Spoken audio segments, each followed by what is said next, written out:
दिनेश की ओरा news time में आपका स्वागत है। भारत के संदर्भ में डेवलपमेंट, विकास विकास तो अब खैर ढूंढने से ही नहीं मिलता है।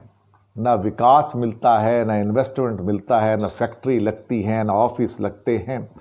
खबरें आती हैं फैक्ट्रियों के बंद होने की, खबरें आती हैं नौकरी से निकाले जाने की, खबरें आती हैं कहीं ना कहीं फैक्ट्रियों के अंदर प्रोडक्शन रिड्यूस करने की, खबरें आती हैं कोई नए यूनिट्स के ना खुलने की, खबरें आती हैं किसी भी फॉरेन के कंट्री के या चाइना से निकलने वाली कंपनियों के भारत ना आने की, वो वियतनाम चली जाती हैं, कंबोडिया चली जाती हैं, बांग्लादेश चली जाती हैं, हिंदुस्तान में नहीं आती।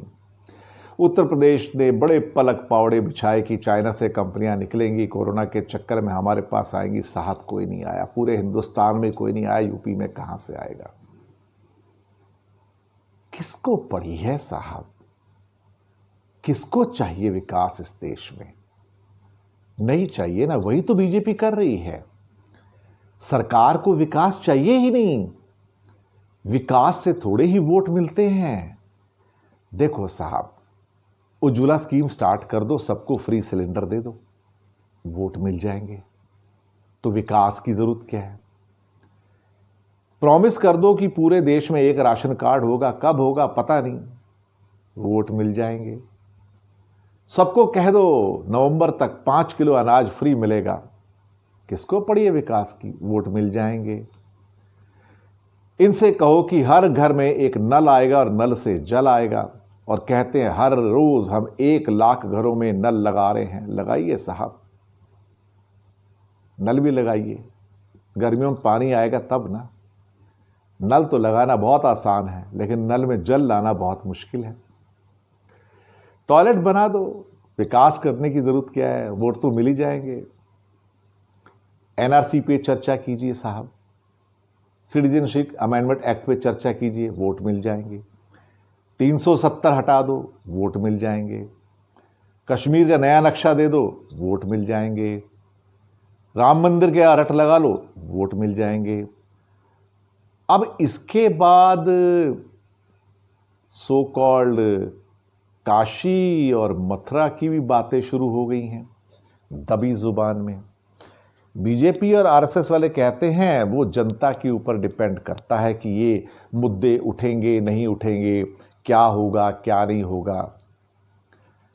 अल्टीमेटली बीजेपी का जो एक दोहरा रवैया है कि ये कहते कुछ और है और करते कुछ और हैं। अल्टीमेटली अगर आप 6 सालों में देखें तो एक देश का आईना किसे कहते हैं? मैं जीडीपी को आईना नहीं मानता, जीडीपी को मैनिपुलेट किया जा सकता है। सिर्फ 2 चीजें हैं, 2 मेरे हिसाब से, एक जिसे इकोनॉमी की समझ है उसके हिसाब से मैं बात कर रहा हूं।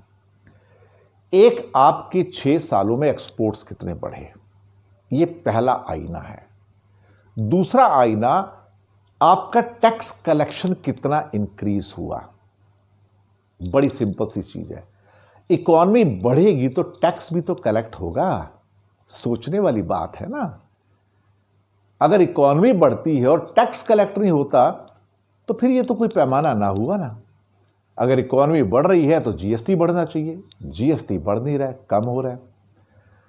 पिछले 6 सालों में कहीं से भी टैक्स कलेक्शन की रफ्तार ओवरऑल अगर आप देखोगे, मैं इसके एग्जैक्ट डेटा भी आपको 2-4 दिन में बताऊंगा, तो कहीं भी ऑन एन एवरेज 10-12% से ऊपर नहीं है।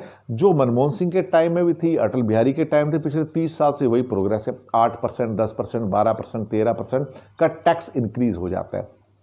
नॉर्मली देखा जाता है तो 10 से 12, 13, 14% तक इंक्रीज हो जाता है। पिछले साल तो टैक्स ही कम हो गए, जबकि कोरोना भी नहीं था, तो इकॉनमी तो पहले ही कोलैप्स हो गई थी। किसको पड़ी है इकॉनमी की साहब? अर्थव्यवस्था की बातें तो बेवकूफ किया करते हैं। जब 370, राम मंदिर, एनआरसी, 3 तलाक, नल से जल, 5 किलो फ्री अनाज में वोट मिल सकते हैं, 1 सिलेंडर देके फ्री पूरे वोट मिल सकते हैं, सत्ता नशीन हो सकते हो, तो किसे पड़ी है विकास की? कौन चाहिए विकास? किसको चाहिए विकास? गया होगा कहीं घूमने को, किधर गांव में घूम रहा होगा या किसी हिल स्टेशन पे घूम रहा होगा। बहुत सारे लोग कहते हैं विकास को ढूंढो, विकास कहां गया? कहीं कुछ नजर नहीं आता। हाँ, एक गडकरी साहब ने कुछ काम किया, मैं मान लेता हूं। ये वो सिंसियर आदमी है। बॉम्बे पूना एक्सप्रेस हाईवे भी उन्होंने बनाया था और कुछ सड़कों के उन्होंने निर्माण में काफ़ी उन्होंने ईमानदारी दिखाई है। पर मुझे बाकी हिंदुस्तान में कुछ होता नज़र नहीं आ रहा है। वोट मिल रहे हैं, सब कुछ बेच रहा है, बिक रहा है। एयरपोर्ट बिक रहे हैं, पोर्ट बिक रहे हैं, रेलवे स्टेशन बिक रहे हैं, ऑयल कंपनी बिक रही हैं, रेलवे ट्रेन बिक रही हैं, सब कुछ तो बिक रहा है साहब। जितनी भारत सरकार की कंपनियां सारी बिक रही हैं, ऑल द सेल। बैंक्स भी बिक रहे हैं, LIC बिक रही है, NTPC के शेयर्स जा रहे हैं, गेल भी बिक रही है, कोल इंडिया बिक रही है साहब, कॉनकॉर बिक रहा है, एयर इंडिया बिक रही है, सब कुछ बिक रहा है सब। एयरलाइन हो, एयरपोर्ट हो, पोर्ट हो, जहाज हो, शिपिंग कॉरपोरेशन हो, रेलवे हो, रेलवे स्टेशन हो, रेलवे ट्रेन हो, सब कुछ बेच दो साहब। बेच के जब वोट मिलता है और लोग उसे प्रोग्रेस कहते हैं, खास कैटेगरी के लोग, और कहते हैं देखो देश कितना आगे बढ़ गया, तो किसको पड़ी है विकास की? भारत में विकास नहीं हो रहा है। भारत में विकास हो रहा है सांप्रदायिकता का। भारत में विकास हो रहा है कहीं ना कहीं धर्मों के बीच में लोगों को लड़ाने का, जातियों के बीच में लड़ाने का, इनका विकास हो रहा है। 6 साल में समाज के अंदर जो कटुता पैदा हुई, जो कड़वाहट पैदा हुई, ये पहले कभी नहीं थी, अब है। जिस हिसाब से सोशल मीडिया के ऊपर जहर आता है, पॉइजन, आप यकीन मानिए, कई बार तो मुझे भी ट्रोल करते हैं लोग, मुझे भी अजीब-ओ-गरीब सी कई बार अनपार्लियामेंट्री अब्यूजिव लैंग्वेज लिख देते हैं। यही तो आज का चेहरा है। तमीज़ तो रही नहीं साहब। राम मंदिर तो बना लिया पर राम राज्य नहीं है। यहाँ तो अपहरण है, बलात्कार हैं, किडनैपिंग्स हैं, हत्याएं हैं।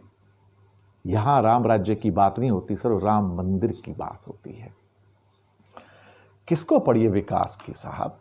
किसको चाहिए विकास? भाजपा को विकास नहीं चाहिए। एक सिलेंडर दो, एक नल दे दो, एक राशन कार्ड दे दो, एक टॉयलेट दे दो, बन गई सरकार। यही लोकतंत्र है, भारत का लोकतंत्र। 73 ईयर ओल्ड, यंग ओल्ड लोकतंत्र, कमजोर होती जड़ों का लोकतंत्र। शुक्रिया आपका।